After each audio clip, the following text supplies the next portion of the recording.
Well, hello everyone. Welcome to New Every Day. I'm Lawrence Cruz. And I'm Jeff Weston. And we have an amazing show for you today. It's one of the best ever. You know why? Because this guy right here is sharing a fantastic story of God's redeeming grace. This is New Every Day with Jeff Weston and Lawrence Cruz.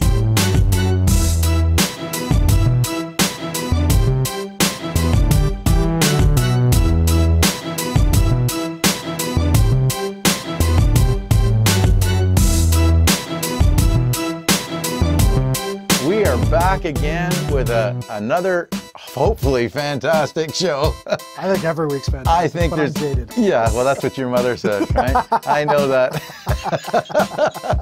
Hey friends, what we're gonna do is we're gonna pick up from last week's episode when we were talking about the body.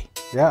That was a good subject to talk about. It really was. And we'd only planned for it to be one episode, but just kind of the way it unfolded, like there was so much meat to it. It's like, I don't think I can eat all this in one sitting. Yeah. You know? Well, and I know, and I love, Jeff, just listening to you. Your heart is full and it's awesome. Friends, we just love talking about Christ. We like talking about His church.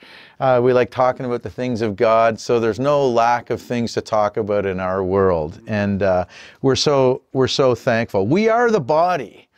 And that's what the message is last week. That's the message this week. It's founded primarily upon 1 Corinthians chapter 12. You could begin at verse number 12 and read to the end of the chapter and learn so much about it.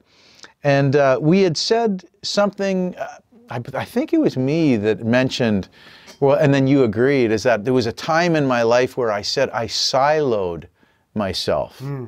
Where I get that, you know, I'm just thinking about the farm and, you know, that silo in the farm field that's housing grain or whatever it is they want to put in there.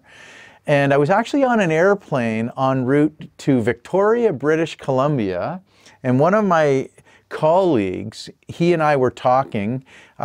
His name is Rob Sharp. I think you know who Rob is. Yeah. And we were talking and he was reading a book, and the book was talking about the danger of someone removing himself or herself from the body. And the phrase that the author used was siloing yourself. I thought, oh, and just as he was talking, interesting that you never knew about that conversation, and here we are talking about this topic that's so alive in your heart, Jeff. But that's where I got that idea of siloing myself. And it makes sense, right? It really, really does. For me, it sure does. And so we want to say, like, don't silo yourself. Don't isolate yourself. And I had done that and found that I was in a desert wasteland when I did it. Yep. And last week, Jeff, you mentioned that you have a story along those lines. Yeah, I seem to have a lot of stories on this show. Yeah. They just keep coming out. Well, I like your stories. Let them keep coming. Let's, I don't know what you're going to do this week, but I can't wait to hear all about it sometime in the future. Makes for a great story. It really does, yeah.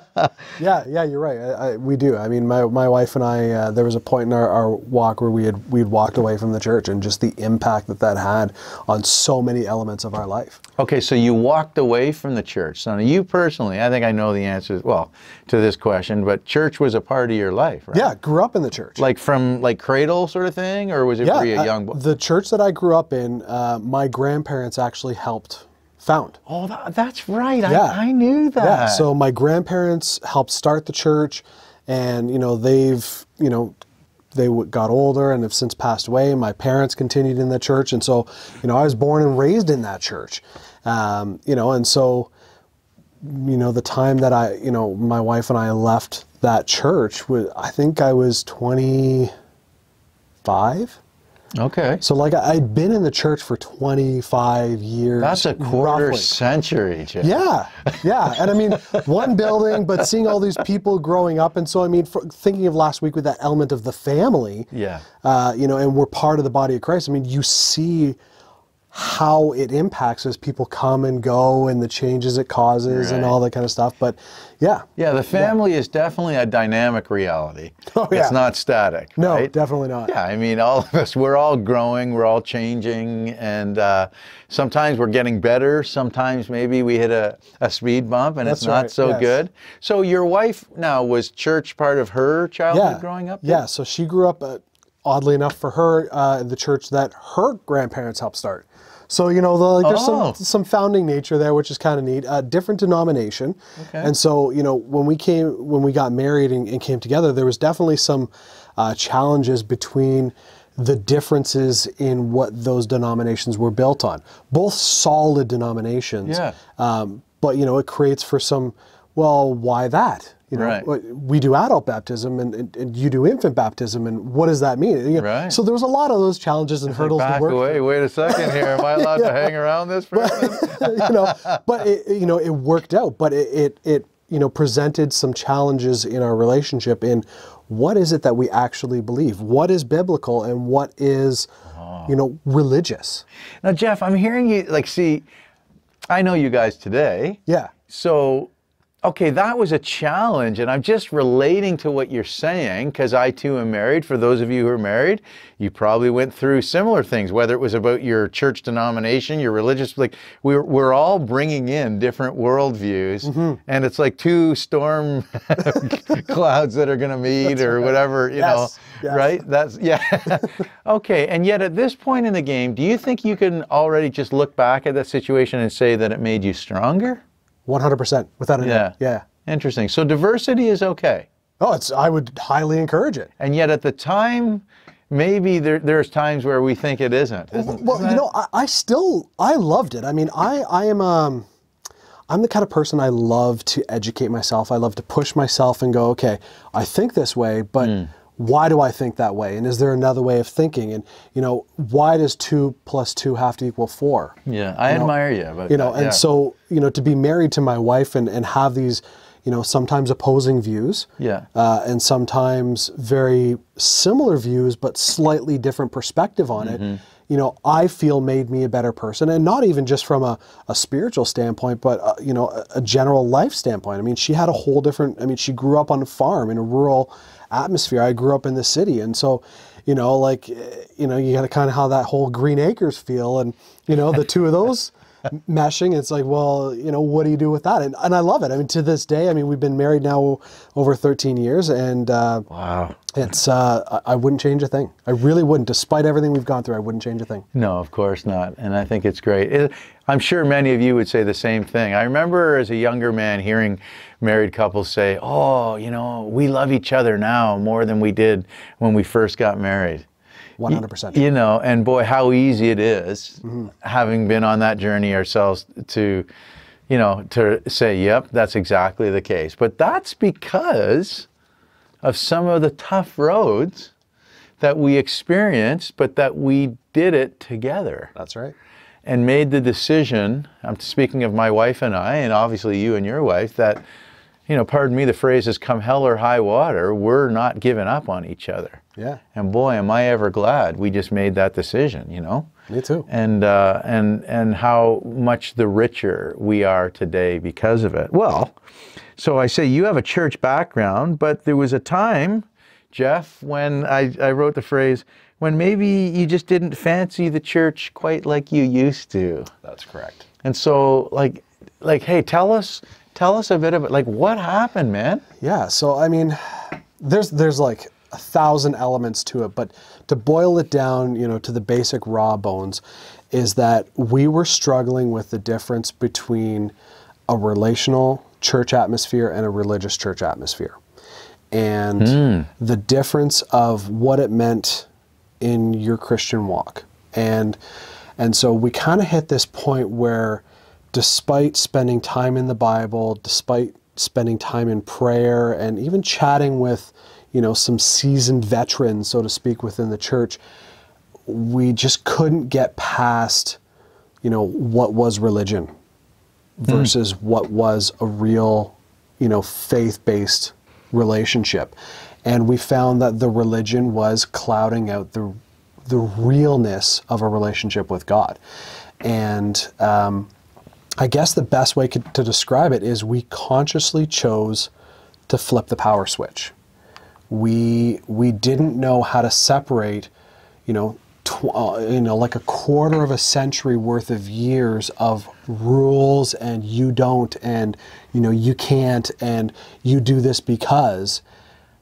I mean, I even remember as a youth going to my youth pastor, and I remember sitting down for coffee. I'm like, I have these questions. How do I find these answers? And one of his answers was, well, it's just the way we've always done it. Oh, boy. And it's like, but that doesn't answer my question. No. And so we said, we have to hit the reset button. We have to walk away from this and figure out what our relationship with God is. And that's not a decision to make lightly, but it's one we made. Yeah. And it also happened to be coinciding in a time in our life where things weren't the greatest. I had a job that was a wonderful job, but a very dark atmosphere. Very heavy spiritual oppression within the workplace, a lot of broken marriages, a lot of negativity, substance abuse, all that kind of stuff. And that weighs on you and that impacts you. So am I hearing you say that even your external circumstances, or like just the reality of your life as it was unfolding, and in particular relative to your job, the darkness of that situation was actually clouding your own lives, even your marriage, or is that, what do you mean? Yes. Yeah, absolutely. Oh, okay. And because of work, I became angry. Okay. And, so that kind of plays into it. But then when you're wrestling through figuring out a new marriage and what do we believe? Yeah. And you're challenged with, well, everybody at work says this is okay. Show me in the Bible where it says you can't. And you start having those conversations, and then you're met with, well, that's just what we always do. Yeah. You kind of go, so what is it to be a Christian? There's got to be more. Yeah, and than this. That's not floating my boat right now. Yeah, so we walked up to the fuse panel of the house and went, and let the dinosaurs out of the cage. Wow. And it didn't go so well. Well, friends, listen, that's the first half. I'll tell you, you got to come back now for the Jurassic time period. Jeff's going to tell us just what kind of dinosaurs were let out of that cage. Big ones. Oh, this is great. Listen, this is great. We're going to be back with more of Jeff's story and the Word of God. We're so glad you're with us. We'll see you back in a bit. Stick around for more from New Every Day. For a limited time, get your hands on limited edition shirts from the Category 5 TV network. These high-quality shirts are manufactured by Teespring, a fundraising website, and your purchase will help support the shows we produce. Get yours today and send us your pictures to be featured on the corresponding show. Visit cat5.tv/shirts to support us and get your official network shirt today. cat5.tv/shirts.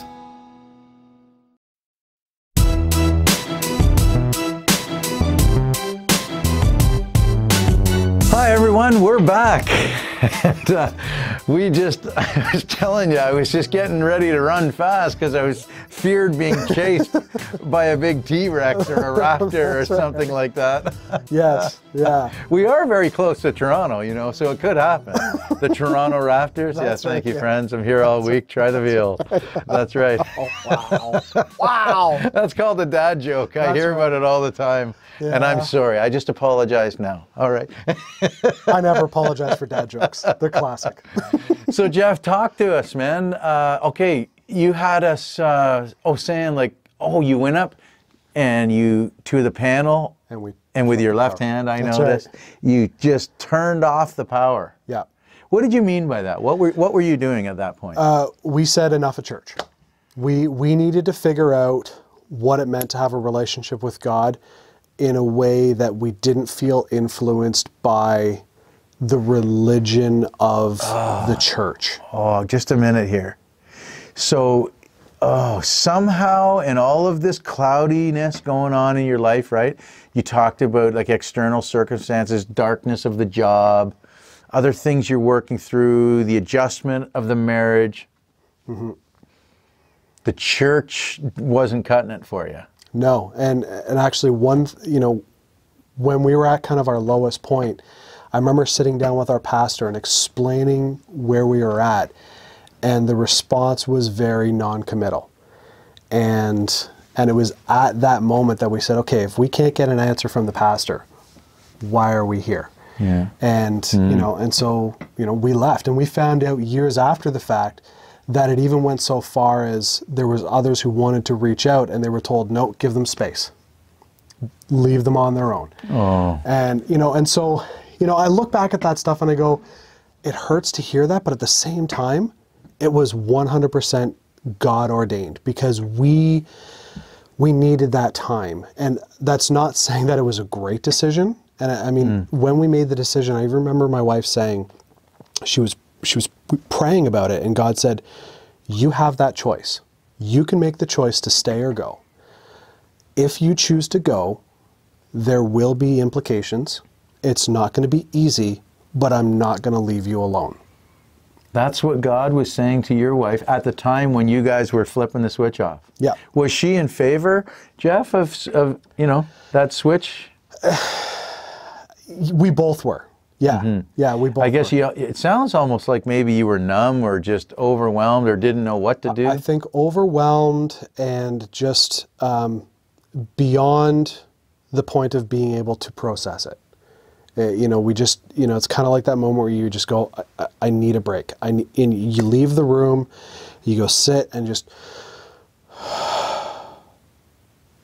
kind of clear your head. So what's going on? And that's what we did. And it wasn't a lengthy period of time, but I would say that it was a solid year where we just didn't engage the church. And even though we still were attending, we checked out. There was no relationship, there was no commitment to anything. We weren't there. It was nothing more than a shell in a pew. Okay, wow, I'm hearing that. Would you say, were you disappointed with something, do you think? Maybe not, eh? I mean, at the time, I didn't know what I was. Oh, okay. But looking back on it, yeah, there was a lot of hurt, there was a lot of disappointment, there was a lot of resentment, there was a lot of confusion. And some of it was, with family. It was, why wouldn't family guide me through this? They've been in the church forever. Don't they see what we're going through? But I look back on it and I go, no, you know what? We didn't really talk. We didn't let people into that inner room. It was all surface stuff, and we tried to, show that we've got it all figured out. We're Joe Christian. We've been around for 25 years. We've got the answers. Wow. And then when we started asking, I don't think people took it seriously that we were actually hurting and crying out for help. And very short, explanation. It led us to a point where I was looking to leave my wife. There'd been conversations, jokingly with a lawyer, like, hey, what would it cost me if? And he's like, it's cheaper to kill her, because, wow, that's how much it's going to cost you in divorce. And I was like, oh, all right, well, that option's out the window. So, I can't do that. But, that was a thought process I was going through. And, I was looking to move us across the country just to get a fresh start, to run away from everything we were struggling with. And after about that year, we hopped in the car and we're driving to the church. Again, just going through the motions of, we'll show up in the church because you don't want to be those people that aren't in church. And I remember looking at my wife and I go, I can't do this. I can't do this anymore. I can't be fake. I can't, we're either in or we're out. I don't want to just show up for the sake of showing up. So we said, okay, fine. We're not going back to that church. Where are we going to go? And we came through the doors of our current church. And for a 3-week period, to make it very, animated, it was like God took us into, a UFC ring and beat the snot out of us for 5 rounds. For 3 weeks, he would just, you walk in and the sermon nails you exactly where you're at. And then you leave, and I remember us driving away the first Sunday and we're going, wow, that was really hitting the mark of where we're at. We should come back next week, Wow. So we came back the next week and it was round two. You know? Okay. So it's like you were getting a good whooping, you mean? Exactly, yeah. Okay. And then that third week I had to work, but my wife decided I'm going to go myself to make sure that it's not just us trying to hear something. I want to know, is this something different? And yeah, I mean... Boy, that's an interesting perspective too, yeah. Yeah, because she needed to know on her own without me there, is this right or is this just us feeding off each other? Yeah. And that third week, like, I remember to this day, she talks about it, she's like, I had to tell God, stop. Give me a moment to breathe because I can't handle the onslaught. And it wasn't like God going, but it was, okay, you are ready now. You're ready for what it means to have relationship with me. You're ready to come back to the body, to be a part of the body in the role that I've made for you. And now here we are 9 years later, and we've never been better. We've never been stronger. My wife is very gifted in, prophecy. She's got prophetic words and giftings, and our family's never been stronger. And I look at what our kids are going through, and they are exceeding in life because we have set apart what was religious to have a relationship with God, to take part in the body in the way we were meant to be. And it's, I don't like to use the word perfect, but it's perfect. I wouldn't change a thing. Jeff, thank you so much for sharing this. Am I here?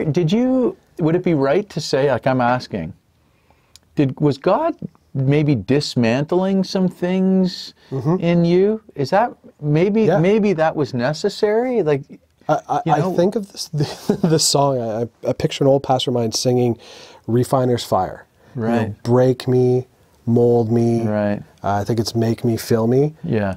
Like when we were going through this re-evaluating moment, that song was regularly running through my head. I'm going, okay, this is our breaking moment. Like this is where God's going, okay, I've got a different purpose for your cup. Here, let's remake you, and I got something better for you. And that's exactly what it was.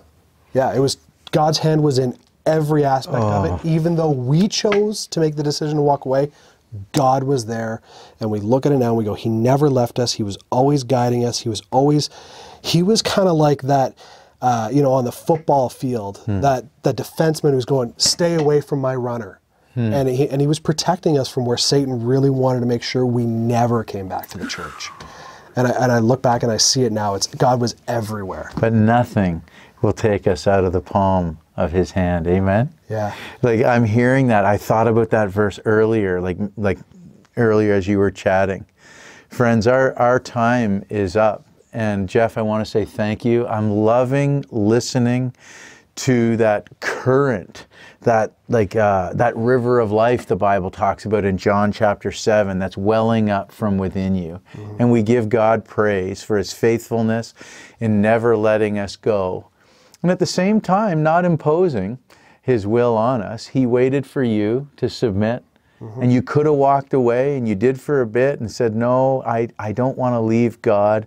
And maybe there's a place for me, and by his grace, he used, dare I say it, another part of the body to reach out to you. Because you even said in hindsight, what that pastor said, maybe it was all orchestrated of the Lord. So God was using that part of the body, brought you to another part. We could reach and say, no, it's all of us working together. But when we submit with a heart that says, God, I'm ready to reach out to you and receive what you've got for me, and I'm willing also to give of that which I am so that I can make somebody else's life better. Like, as humble as it is, Lord, here I am. It's amazing what God will do in us and through us to the glory of his name.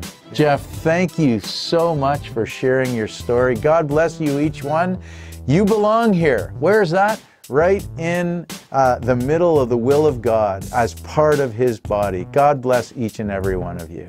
Have a great day. Catch a new episode of New Every Day every Friday morning at neweveryday.tv. We're also on Roku, Kodi, Plex, YouTube, Google Play Music Podcasts, and Facebook. Or if you're in Southern California, tune in every Sunday morning at 6:30 on KBVB TV, Channel 33, television for the high desert.